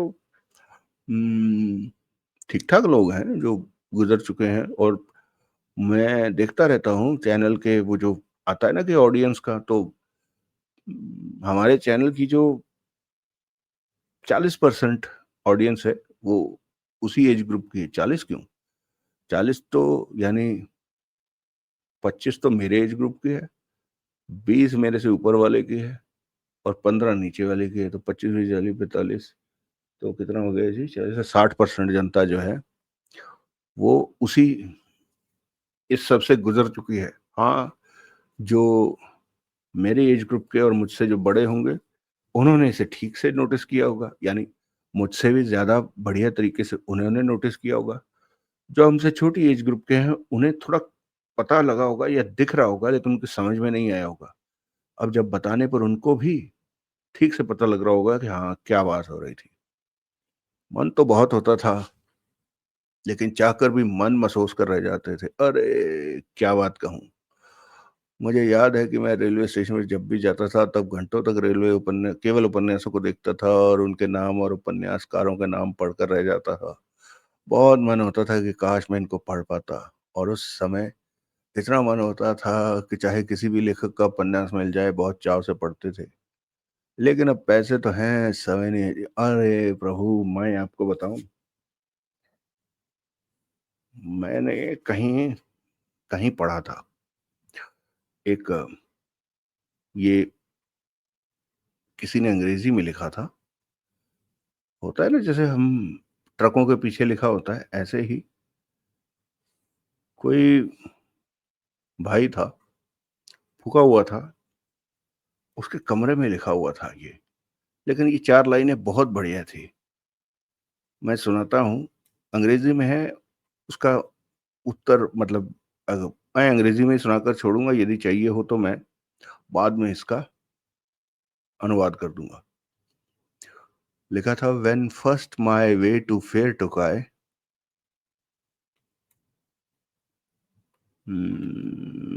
हाँ, when first my way to fair took I, नहीं, when first my way to fair I took and few pence in purse had I, and long I used to stand and stare at things which could not buy. दोबारा से बताता हूँ। When first my way to fair I took, with few pence in purse had I, and long I used to stand and stare at things I could not buy. But now the times have altered, and if I care to buy a thing, I can. For here's the pence, and here's the fare. But where's the lust of young man? आपने बिल्कुल वही बात लिखी है, और यही बात मैं सोचता था, मैं बड़ा होऊंगा तो मैं ये सारी कॉमिक खरीदा करूंगा। अब कोई इसका मतलब रह नहीं गया। अभी भी मैं कभी कभी ले लेता हूँ ऐसे ही, नागराज वगैरह की जब कभी सामने पड़ती है तो मैं खरीद लेता हूँ। किंडल पे बतेरी खरीदी है मैंने। खैर, आपका दिल से बहुत बहुत धन्यवाद। धन्यवाद सनातन भाई, आपने बिल्कुल मेरी भावनाओं को फिर से भड़का दिया। खैर, अवतार भाई कह रहे हैं विक्रम भाई अगले ही सीन में देवराज चौहान अपने हीरो देवराज चौहान के दर्शन हो जाते, अगर 10 मिनट और कहानी सुना देते। चलो, इंतजार का भी अपना ही एक मजा है। धन्यवाद। प्रभु, कल आ तो गया था देवराज चौहान कहानी में। आप कल हम सुन तो चुके हैं देवराज चौहान को, यानी वो पहुंच चुका था विजयवाड़ा सुंदर के पास कि नहीं? हाँ, सुंदर के पास पहुंच गया था और उसे कहानी पता लग गई थी। हाँ, उसका एक्शन जो है वो आज शुरू हुआ है, तो वो हमने अब मतलब देखना शुरू कर ही दिया है। तो खैर, अगला कमेंट ये अब अनवर अब्बास भाई ने कहा है मुद्रा राक्षस पर, यह कहानी बहुत अच्छी लगी। देवराज चांद के अलावा ये दूसरी स्ट्रीम भी दिल छू लेती है। शुक्रिया, बेस्ट ऑफ लक। अरे धन्यवाद अनवर अब्बास भाई।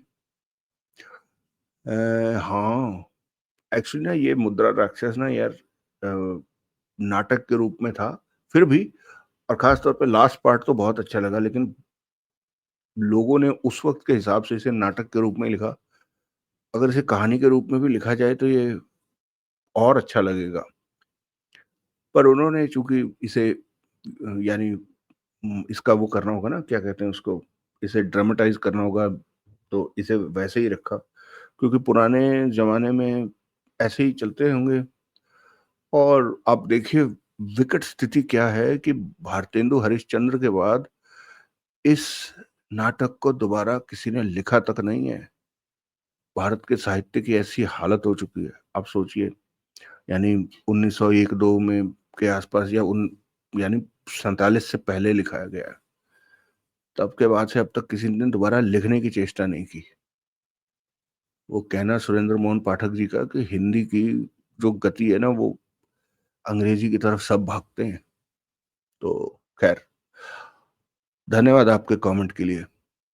अवतार भाई का एक और कमेंट है, विक्रम भाई सॉरी। क्यों भाई? पिछला कमेंट जल्दी में कर दिया था, आप बीच में बात करने लगे तो मैंने सोचा उपन्यास को आप खत्म कर रहे हो।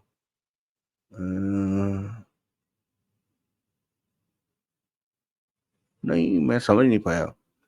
आपने कमेंट जल्दी में कर दिया था, ये वाला? अच्छा अच्छा अच्छा, ठीक ठीक ठीक, समझ गया समझ गया। हाँ कि अच्छा, ये वाला कमेंट जल्दी में किया, ठीक ठीक ठीक, समझ गया। हाँ, मैं वही कहूँ ना कि देवराज चौहान तो आ चुका था, और अच्छा आपने सोचा कि मैं कहने लगा हूँ कि चलो दोस्तों, ओके ओके ओके, ठीक है। हाँ, मैंने भी सोचा, मैं ना, मेरी कोशिश यही थी कि आ जाए देवराज चौहान, आ जाए, मेरे बैक ऑफ द माइंड मेरे चले जा रहा था कि तभी खत्म करूंगा जब एक बारी देवराज चौहान का नाम देख लूंगा।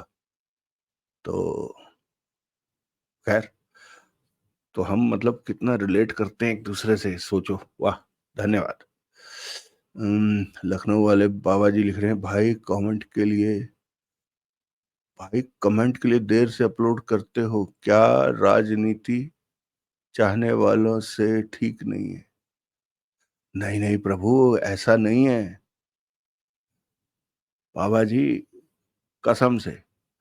ये समय और संसाधन दोनों के एक जगह पर इकट्ठा होने का के कारण है। जैसे ही दोनों इकट्ठे होते हैं, उसमें मैं अपनी मेहनत जोड़ देता हूँ और कहानी अपलोड होकर आपके पास पहुंच जाती है। अरे मैं ऐसे थोड़ी इंतजार करता रहता हूँ कि आप लोग अच्छा बैठे देखूं मैं कितने लोग कर रहे हैं। नहीं नहीं नहीं नहीं, ये कोई राजनीति नहीं है, आप कृपया बुरा ना माने। अच्छा बाबा जी, आपने दूसरा कमेंट, दूसरा पार्ट अभी 12 बजे तक नहीं दिखा, ये सब क्या है? अरे क्या कह सकते हैं, मैंने कहा था कि आप 12 बजे तक डालूंगा। अगर मैंने कहा था तो मैं क्षमा प्रार्थी हूँ। मैंने आपको अभी बताया ना कि देखिए, मेरी मेहनत एक तरफ, एक एक पिलर है मेरी मेहनत का, दूसरा पिलर है समय का, और तीसरा पिलर है संसाधन का। कैसे? अब संसाधन में कहानी है, बिजली है, और इंटरनेट है, ये तीन संसाधन, चौथा समय, पांचवा मेरी मेहनत। जब ये सारे एक साथ होते हैं तभी ये कहानी आ सकती है। इनमें से, अरे अमिताभ बच्चन कहता है ना, क्या कहता है वो जयप्रदा से, नहीं नहीं, ओम प्रकाश से कहता है, मुंशी जी, हमारी जिंदगी का तंबू 3 बम्बुओं पे खड़ा हुआ है, शायरी, शराब और आप। इनमें से एक भी बम्बू हिल गया ना, तो हमारी जिंदगी का तंबू उखड़ जाएगा। याद आया, शराबी फिल्म का डायलॉग है ये। तो ऐसे ही समय, संसाधन और मेहनत, इन तीनों में से एक भी बम्बू निकल जाता है तो एपिसोड लेट हो जाता है। खैर, आपके कमेंट के लिए धन्यवाद। शैलेंद्र भाई कह रहे हैं, हेलो विक्रम भाई जी, आपने ठीक कहा था, मेरे पास अनिल मोहन के 900 नॉवेल है। शैलेंद्र भाई से ठीक करिए जरा, 900 ज्यादा नहीं हो गया? 900 तो लिखे भी नहीं होंगे, आपका टाइपिंग एरर हो गया ये। 200, 100, 200, 300 नहीं मान सकता मैं। 100 या 200, एक या दो ही हो सकता है, 900 नहीं हो सकता। और यदि है ऐसा, तो यह मेरे लिए चमत्कार होगा। खैर, धन्यवाद। कृष्णा गोपाल श्रीवास्तव कह रहे हैं, nice reading, good novel, thank you. Suraj Kumar कह रहे हैं ji, thanks, very nice, thank you ji. Suraj Kumar ji ने फिर कमेंट किया है। अच्छा, ये हर एक कहानी के ऊपर करते जा रहे हैं, thanks very nice, thanks very nice, धन्यवाद। एस एस वोरा जी कह रहे हैं, आपकी मेहनत को साधुवाद, धन्यवाद। पर सच कहूं, जितनी सरलता से अनिल मोहन जी लिखते हैं, उतनी सरलता से कोई अन्य नहीं। जी हाँ, बिल्कुल ठीक कहा, ये तो है। हम्म, वो जो जिस कहानी पर आपने कमेंट किया है ना, वो सुरेंद्र मोहन पाठक की कहानी है। उसकी सरलता आपको इसलिए विचित्र लगी है क्योंकि ना वो थोड़े पहले की है। यानी ये कहानी, कहानी पर आपने कमेंट किया है, वो उन्होंने मेरे जन्म से पहले की लिखी होगी। यानी आज से सोचिए, कम से कम 50 साल पुरानी कहानी है वो, इसलिए थोड़ी विचित्र लग रही होगी। अन्यथा फ्लो तो उनका भी अच्छा है। और सुरेंद्र मोहन पाठक की भी खासियत यही है कि वो भी डिस्क्रिप्शन नहीं, डायलॉग स्टाइल में लिखते हैं। खैर, हरीश दोफारी जी कह रहे हैं, हर्षल दोफारी जी कह रहे हैं, विक्रम भाई बहुत बहुत धन्यवाद, गुरु का गुरु अपलोड करने में कब से इस कहानी का इंतजार कर रहा था। एक और दरखास्त थी आपसे, इस उपन्यास के बाद अनिल मोहन जी का उपन्यास मुर्गा अपलोड करें। हाँ, मैंने आज डालना है वोटिंग के लिए भी, तो उसे रख देते हैं, आप बताइएगा। समीर खान जी कह रहे हैं, मैं 1980 में पढ़ता हूँ देवराज चांद के नॉवल। अच्छा, आप भी हमारी तरह पुराने वो हैं, ठीक है। हाँ, मैंने कहा ना, वो 98 में भी, 98 तक तो आ चुके थे, टीवी शीवी में बहुत सारे प्रोग्राम आते थे, लेकिन वही था कि उसमें भी तब वो भी पैसे वाला मामला था। वो केबल वालों को पैसे दो, केबल लगवाओ, ये वो, ठीक है। केबल का भी एक दौर था शायद। अब तो सब कुछ इंटरनेट हो गया है। केबल शेबल सब मुझे लगता है खत्म कर दी होगी। यानी मुझे तो टीवी पे केवल खबरें ही देखनी होती है, इसलिए वही खबरों का ही चैनल चलता रहता है, दूरदर्शन। मैं बहुत कभी रेयर है कि कोई चैनल बदली करूं। कृष्णा बहन का कमेंट है, विक्रम भाई आपने मेरे दोनों कमेंट पढ़े, बहुत बहुत धन्यवाद। गुरु का गुरु कहानी अच्छी जा रही है। दिल्ली का दादा और दरिंदा का अगला भाग हिंसक है, जो कि किसी चैनल पर नहीं आया है, कृपया आप सुनाने की कृपया करें। बढ़िया प्रस्तुति। ठीक है कृष्णा बहन, मैं इसे लिस्ट में ऐड कर लेता हूँ। दिल्ली का दादा और दरिंदा का अगला भाग हिंसक है, ठीक है। फिर हमें ये भी सजेस्ट कर दीजिएगा आप कृपया कि तीनों पढ़ें या हिंसक अकेला छोड़ दें, क्योंकि अगर किसी कहानी का अगला भाग है और उससे पीछे वाली कहानी का पता नहीं होगा तो तुक नहीं बनता। हालांकि मुझे दिल्ली का दादा भी नहीं ध्यान में आ रही और दरिंदा भी ध्यान में नहीं आ रही। तो बताइएगा कि क्या केवल हिंसक पढ़ने से काम चल जाएगा या तीनों को करना पड़ेगा। ठीक है, आप सबके कमेंट्स पूरे हो गए हैं, धन्यवाद दोस्तों। मैं फटाफट इसे अपलोड करता हूँ। और नहीं नहीं, ये क्या है, एक कमेंट अभी रह गया, ऐसे कैसे रह गया? 1 2 3 4 कमेंट रह गए। ओ, और विजय भाई का कमेंट आया, अरे जय श्री राम, जय श्री राम। अरे भाई, मुझे दिखता नहीं है लेकिन हमारी भी पढ़ाई होती है, और ब्रेल लिपि में हमारी पढ़ाई होती है, और एग्जाम भी हम देते हैं, हम प्रश्न के आंसर बोलते हैं, और लेखक लिखता है, हाँ, हाँ, विजय जी मैं बहुत एकदम से मुझे ना वो लगा, क्षमा करें लेकिन इस तरफ मेरी जानकारी बिल्कुल शून्य थी और ये मेरे लिए बहुत नई जानकारी है जो आपने मुझे बताई है। और मेरे दिमाग ने कभी इस बात की तरफ बताया भी नहीं। मुझे पता है कि लुई ब्रेल ने ब्रेल जो स्क्रिप्ट है, जो लैंग्वेज है वो इन्वेंट की है, ये भी मुझे पता है। जैसे आम हर भारतीय को पता होगी कि हम हज़ारों एग्ज़ाम की तैयारी करते हैं, कहीं कुछ नहीं होता, फिर जो मिलता है उसके साथ हो लेते हैं। खैर, तो लेकिन मैंने कभी इस ओर ध्यान नहीं दिया कि हाँ भाई, अगर वो स्क्रिप्ट है तो उसकी पढ़ाई भी होती होगी। ऐसा कभी कोई उदाहरण जीवन में जितना भी हमने पढ़ा है उस दौरान देखा नहीं गया, तो इसलिए मुझे बहुत अचंभा सा लगा था, या फिर मुझे लगा कि मैं किसी और व्यक्ति ने वो कमेंट किया था और ये आपने किया है, तो इस चक्कर में। उम्मीद है आपने बुरा नहीं माना होगा। तो आपका कमेंट क्या था पूरा पढ़ दूं मैं जरा। एग्जाम भी देते हैं हम, प्रश्न का आंसर बोलते हैं और लेखक लिखता है।